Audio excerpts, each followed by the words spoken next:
नहीं चलो, सर। थोड़ी थोड़ी चीजें देखो, मैं जरूर साइकोलॉजी की मिला रहा हूँ, लेकिन मेरी मेन जो चीज है वो बेसिक ही रखी मैंने। वो चीजें समझ में आए तो ठीक है, नहीं आए तो कोई दिक्कत नहीं। ये दिन आ रहा 18 अक्टूबर का। 18 अक्टूबर के दिन को हम देख लेते हैं। यहां से मार्केट स्टार्ट हुआ। ये रिदम किस साइड की है पहली, ऊपर या नीचे? नीचे। नीचे की साइड की? नहीं, पहले ऊपर फिर नीचे। ऊपर ऊपर फिर पहले नीचे। ऊपर फिर रिट्रेसमेंट हुआ नीचे के लिए। फिर नीचे। अच्छा। ठीक है, तो ये रिदम गई इस एरिया तक, और हम्म। यहाँ से रिट्रेसमेंट भी हो लिया। अगर आप ये न मानो कि ये ऊपर नीचे, तो ये 50 पर पकड़ चुका है। पीवो हम्म। पकड़ चुका है, आपको आंखों से देखने से पता चल रहा है कि पीवो पकड़ चुका है, रिट्रेसमेंट। यस। अब जो रेंज बाहर निकल रही है वो रेंज मेरे लिए अप्लीकेबल होगी, मैं जहां ले सकता हूँ। तो मैंने क्या कहा था कि इस एरिया से थोड़ा बहुत बाहर निकल जाए मेरे लिए चलेगा, अगर मैं समझ के हिसाब से लूं तो। नहीं तो आप इस दिन को छोड़ सकते हो, क्योंकि मैंने इसको रिटेलर ब्रेकआउट एरिया मार्क नहीं किया। ठीक है, चाहो तो आप इस ट्रेड को लो या न लो, वो आपकी समझ है। अगर लोगे तो प्रॉफिट है, नहीं तो मैंने मार्क नहीं किया है, क्योंकि मोर देन इसके बाहर है, छोड़ दिया। ये रिटेलर ब्रेकआउट है, कोई प्रॉब्लम नहीं। हम्म। हाँ। ये एरिया से ये हम्म। एरिया का 30% एरिया के अंदर ही है, हम्म। कोई दिक्कत नहीं। इस एरिया में पहली बार इस इधर से उठी हुई कैंडल ये लो तोड़ रही है, सिंपल नियम। आपका ट्रेड हो चुका है। आपका ये जोन मेन है। इससे पहले आप अगर ट्रेड को काटते हो तो आपकी गलती है, नहीं तो कोई गलती नहीं। इसके बाद में अगर हम देखें, चाहो तो आप यहाँ एग्जिट करो, नहीं करना चाहोगे तो ये जाते जाते जाते जाते जाते यहाँ से भी क्रॉस नहीं किया, यहाँ के आसपास आपकी एक ट्रेड कटेगी, और यहाँ के आसपास आपकी दूसरी ट्रेड कटेगी। ठीक है, और यहाँ भी नहीं काटोगे तो यहाँ तो काटना ही है। अब ये थोड़ी कि यहाँ काटोगे उस ट्रेड को। तो आपका बेनिफिट हो गया। कोई नियम नया समझ में आ रहा तो बताओ। सिंपल नियम, ये एरिया का ये जोन ब्रेकआउट जिसमें ये एरिया से पावर मिली है, बहुत अच्छी ताज कैंडल है जिसके इनसाइड कर रहा है। चाहो तो बाइंग लो आपकी समझ से, नहीं समझ में आ रहा कोई बात नहीं, ये इधर से फीबो भी है, नहीं लेंगे तो छोड़ दो, वो अलग है, रिटेलर ब्रेकआउट नहीं है। इसके बाद में अगेन रिटेलर ब्रेकआउट एरिया ऊपर, यस यहाँ की सर। हम्म। पजल, ये रिट्रेसमेंट, ये 30%। बट एक्चुअली में ये 30% इस एरिया का नहीं है, ये इस एरिया का 30% है।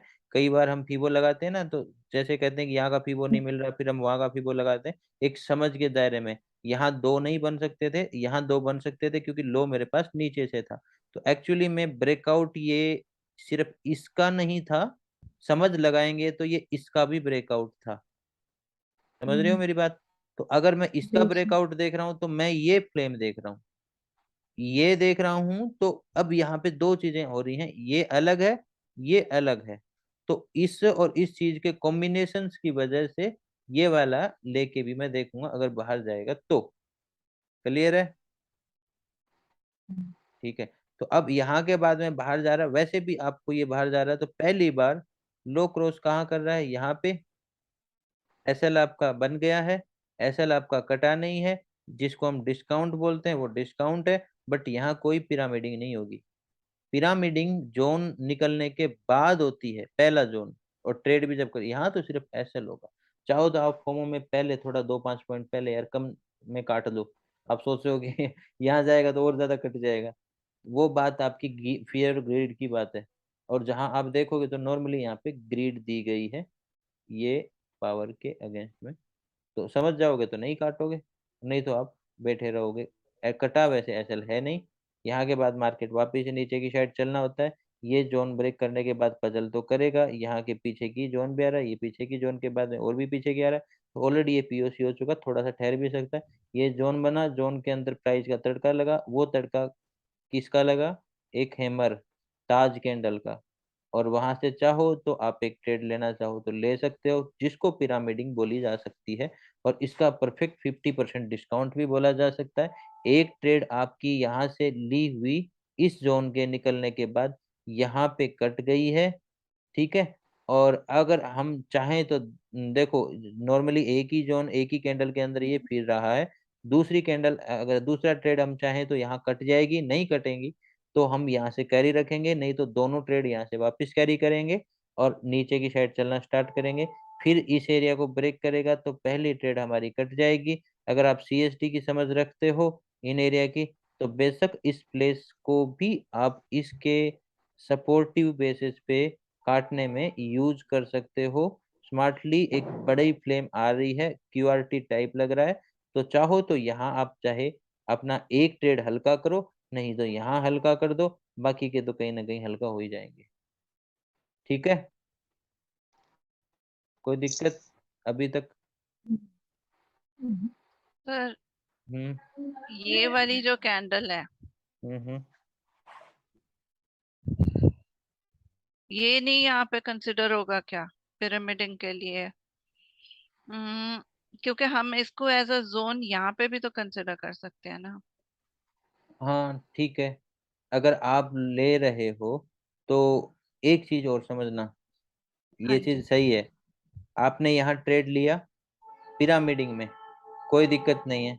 मार्केट यहाँ से इस फ्लेम को लेके अगर यहाँ पे एक्सपायर हो रहा हो, यानी कि क्लोजिंग दे रहा हो उसके नियर बाई, जो कि एक बैरियर है और जो कि ऊपर से, ये याद रखना हमेशा जब किसी जोन में ट्रेप के पावर को मैच्योरिटी इस पे दे रहा हो तो बहुत सावधान रहने की जरूरत होती है।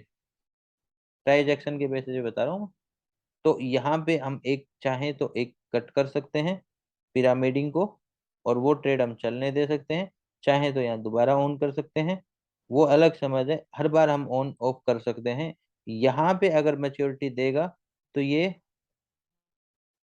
हमारे लिए इंडिकेशन होगा कभी भी, इसको हम क्यूआरटी भी बोलते हैं। तो ये भी दे रहे हैं ना यहाँ पे मेच्योरिटी उस वजह से, कौन सा? ये वाला एरिया। ये वाला एरिया मैच्योरिटी दे रहा है, बट हाँ, एक्चुअली में जैसे ये आप बता, मैं मतलब क्या काइंड बोल ऑफ रहा हूँ। यही सपोर्ट हो गया। ठीक है ठीक है ठीक है, ये एक जोन जैसे हाँ जी। है जोन ऊपर की हम्म। सुपर पावर है जिसके बेसिस पे हम पूरा नीचे जाना चाह रहे हैं। ये तो एडिशनल है अटैचमेंट, हाँ, राइट राइट। जितने भी चीजें हम ले रहे हैं ना हाँ। पिरामिडिंग, वो तो एडिशनल अटैचमेंट है जो कि इसके ऊपर सब मतलब उसका सब एरिया मान सकते हो, यानी कि उस पर डिपेंडेंट एरियाज है। तो मेन पावर ये है। तो इसमें यहाँ इस एरिया की अगर हम कीमत देखें तो इसका स्ट्रेच आउट तक तो हुआ है, ठीक है, लेकिन इसमें ये पावर नहीं है। यहाँ पे एक जोन ब्रेक हो चुका है ऑलरेडी, पावर इसकी भी नहीं है ज्यादा, बट ट्रेप करने की तो है। जो इस एरिया की खुरापात को इधर ही ट्रेप कर दे, बट उसको तो नहीं कवर कर पा रहा ना। मैं अगर कहूं कि मेन दबाव किस जगह का है, वो हम्म। मेन है, वो मेन ही रहेगा। यहाँ के दबाव को ये पजल कर जाएगा, शायद ये इसके एसल काट जाए, ठीक है। लेकिन मेन दबाव किसका है अगर आप साइकोलॉजिकली समझो तो इस चीज का है। अब इसके सामने ये चीज आती है तो इसको शांत कर दिया जाता है, फिर वापस चल पड़ता है मार्केट। आपने ट्रेड लिया, आपकी ट्रेड निकल गई, आपने ट्रेड वापस लिया, आपकी ट्रेड आ गई। लेकिन हर जगह ये कदम मत करना, यहाँ पे व्यू क्रिएशन हो रहा है ऑलरेडी, ये 5 मिनट की टाइम फ्रेम है जिसके सर पर बेसिस पे। अगर हम रूल बेस्ड अगर जा रहे हैं तो ये हमारी एंट्री है, ये हम्म यहाँ रुक गया, हम्म। और ये पहला तो हमारा यहाँ स्टॉप लॉस लगेगा, फिर हमारी री एंट्री होगी यहाँ क्यों पे। लगेगा यहाँ स्टॉप लॉस? सब हाई ऑप्शन तो क्रॉस नहीं मेट हुआ होएगा। ऑप्शन, वही बात है, ऑप्शन से आप कैसे फाइट करोगे आप जानो। अगर ऑप्शन को ही फाइट सर करना है तो फिर आप इस जगह ऐड करने की जगह है या ये जगह एसएल लेने की है? अगर आपके पास एंट्री नहीं है तो यहाँ आप एग्जिट ढूंढोगे एंट्री ढूंढोगे? आपको काटने के लिए क्या वही प्लेस मिलता है जिस प्लेस पे एंट्री बनाए, जिस प्लेस पे कहीं ना कहीं एक आ रही ग्रीड को दोबारा से ग्रीड दी जा रही है छोटी टाइम फ्रेम में? क्या वही एरिया आपका काटने के लिए है?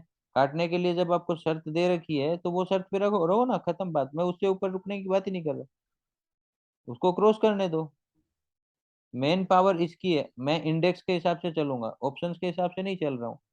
ऑप्शन को मैनेज कर रहे हो तो फिर मैं आपको फिर इसमें साइकोलॉजी मैच करवाऊंगा, फिर वो कहोगे दिक्कत हो रही है। मैं चार चीजें इसमें मैच कर दूंगा फिर दिक्कत हो जाएगी। ठीक से। ये है ना, सिंपल चीज है, इंडेक्स के हिसाब से लेके चलो इसको। राइट। ठीक है। ये दिन में किसी का कोई सवाल?